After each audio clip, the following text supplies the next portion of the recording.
Unlawful money also takes away a property right. Money is to be of a standard fixed weight of precious metal, a perfect and a just weight. Money is to be of a standard fixed measurement, a perfect and a just measure. This is a bimetallic monetary system. Abram was very rich in cattle, in silver, and gold. Okay, it's a bimetallic monetary system. Gold is worth more than silver. It gives you a variety. The United States Constitution, we follow this. It says, no state shall make anything but gold and silver coin a tender in payment of debts. You see how I highlighted payment and debts? Payment of debts?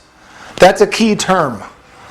The dollar is a silver coin of the United States of the value of 100 cents or a tenth part of an eagle. It weighs 412 and a half grains.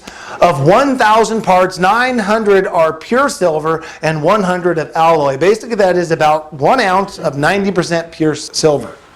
Do you see a just weight and measure there? The 1 ounce is the weight, and the 90% is the measure. How much does a dollar bill weigh? Is our money's value based on something physical and tangible? No. That's the problem. It's not money, exactly. We're doing it wrong. But it's not our government doing it. The Federal Reserve notes. It's a bank note, that's obviously, but let's follow this trail here. A bank note is a promissory note issued by a bank or authorized banker payable to bearer on demand and intended to circulate as money. So it's a promissory note. It's a written promise to pay a certain sum of money at a future time.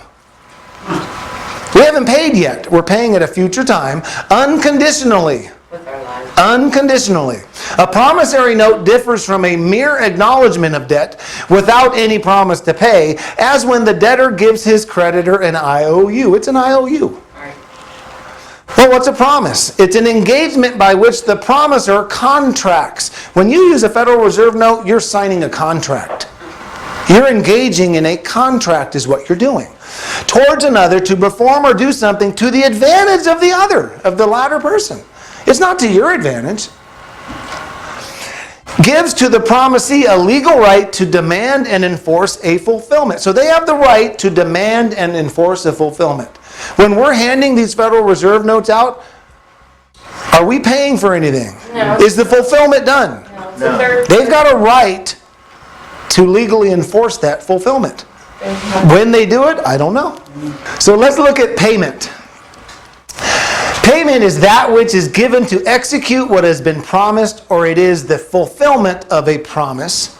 But though this is the general acceptation of the word, yet by payment is understood every way by which the creditor is satisfied. So this satisfies the debt, or ought to be, and the debtor liberated, for example, and accord and satisfaction will operate as payment. So the creditor is satisfied, he's been paid, and we've been liberated from our obligation to pay. A discharge is to cancel or unloose the obligation of a contract, to make an agreement or contract null and inoperative. Discharge means you didn't pay, but you're released from the obligation for now. How the courts construe these two? Stanek v. White says there is a distinction between a debt discharged and one paid.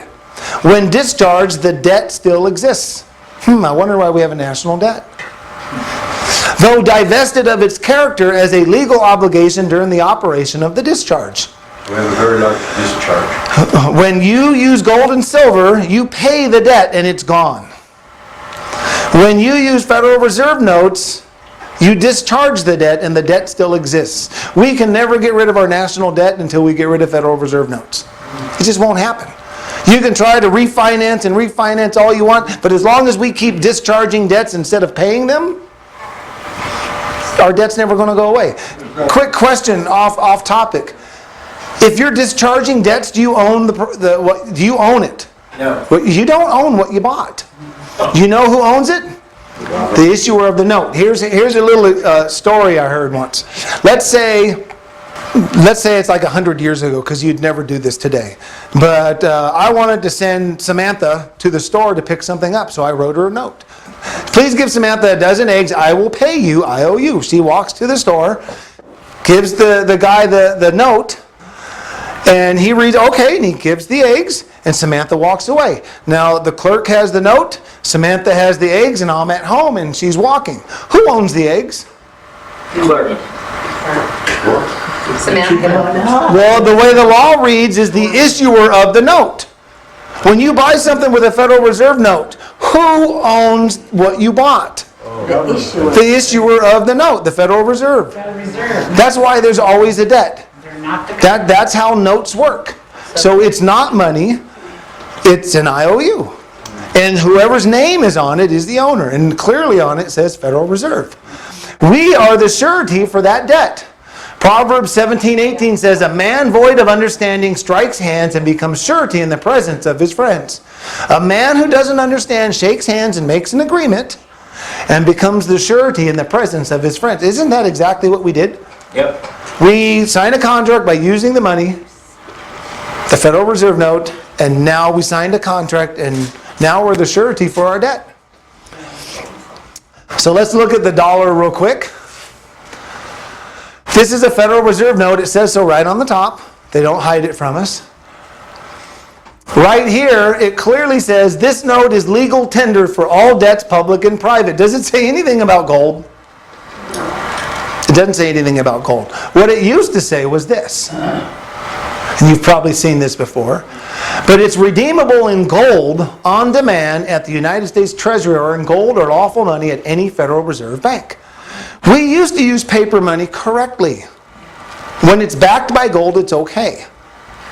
In my opinion. We probably should just use gold. It's not that hard to use a real coin. But the same problems with credit, the same problems with checks, the same problems with everything. God said a weight and a measure. And you don't weigh or measure paper. It just doesn't work that way. Yes? Same thing with silver certificates. Silver certificates were the Backed same by thing, silver. backed by silver. Yeah. And when we were doing that, I think that's as extreme as we could get and still be under God's law when it comes to money. Right. It's backed by what it should be, and we're just making it convenient by carrying paper around. That's as far as we should go. We went way too far. When we go into national captivity, which the scripture says we will, it will be perfectly legal and lawful because we signed up for it. That's the reality here, you guys. We're using their money. We signed up for it. We have nothing to complain about. We can't get mad at them. We're going to national captivity. That's where it's going to go unless we stop doing this. And I don't see any way around it until we start backing our money with gold. It's just the way it is. Yes? They just said something about that when the government bailed out the savings and loans, and then this happened in Greece, and the investors in the bank bailed out the bank. He took their money because it was theirs, Yeah. and they had a right to take it. So The law clearly says it. When the Federal Reserve wants to call in what is owed to them, it's going to be the destruction of America. There's no way around it. It's happened to every nation so far. We're just a lot more advanced at it now because of our technology. We're doing it digitally to the extreme now. So, I've mentioned, you guys know I deal in gold and silver all the time. You can use gold and silver in business to this day. And it works, and it's to your advantage in a huge way. Didn't Kennedy try to? Yes. That's why he put out $4 billion. He tried to expose it. I don't think our rulers are the solution. Our rulers react to us. I think the people just need to stop using it. We don't have to use Federal Reserve notes. People are clueless. We don't have to. We could just start using gold and silver. In 1933, they got rid of gold. In 1964, they got rid of silver, I think. And then in the 70s, Ron Paul fought to get gold back, and he won in the Supreme Court. And as a result of his lawsuit, we started minting gold again in the 80s. Gold and silver is ready for us because he won that lawsuit. I'm a big fan of Ron Paul's for that very reason. And so now we have the choice. His lawsuit was all about we don't have a choice to pay our debts at law anymore. That's what his whole thing was. And now, because of his lawsuit, they started minting gold and silver again, and we can use gold and silver. Now, there's a few catches to that. If your business is incorporated, you can't. So you have to avoid signing contracts with the government. You have to use their, what they say in that contract. But if you just do it privately, you can use gold and silver, and it's to your advantage. I've explained it to you guys in the past, but in 2 weeks, I'm going to show you exactly how to do that and all the laws that support you doing it, and why courts constantly rule that it's okay. And because it's clearly okay.